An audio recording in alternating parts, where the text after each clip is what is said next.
Welcome to this short video on the genesis of British drama by Dr. Nancy Thambi, Assistant Professor of English, PSG College of Arts and Science, Coimbatore. All the world's a stage, and all the men and women merely players, says the dramatist William Shakespeare. Drama, one of the earliest genres of literature, was primarily written to be staged before an audience. As far as British drama is concerned, the first audience were the members of the church, and the first actors were the priests of the church. The language of the church in early England was Latin, which the people of England could hardly understand. The clergy found it difficult to make people understand the essence of the scripture. After much thought, they came out with an innovative method of staging the stories from the Bible after the Holy Mass. Thus emerged the first form of drama called liturgical drama, usually staged inside the cathedral. As the number of characters in a play gradually increased, the location shifted from within the church to the churchyard.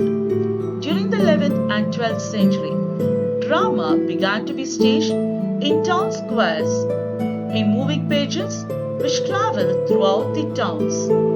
The major themes of these plays were the mysteries in the Bible, the mystery of the birth of Christ, and the mystery in his death and resurrection. Hence, these plays were popularly called as the mystery plays. The clergy gradually lost control over these plays when Pope Innocent III issued a papal edict banning the clergy from acting in plays.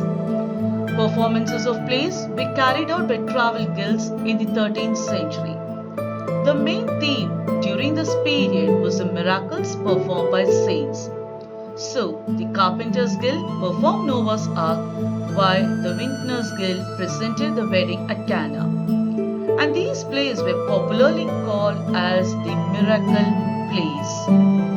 What stemmed out of the miracle plays was the morality plays during the 14th and 15th century. Drama tremendously evolved, broke away from Christian themes and embraced a secular theme.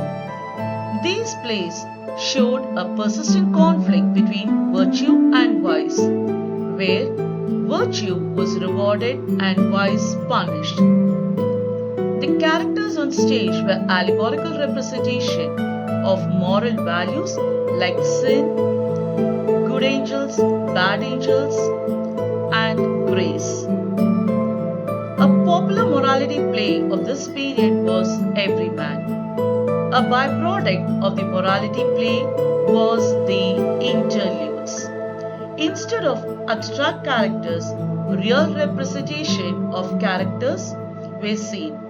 Humor was given importance, and this marked the beginning of social satire.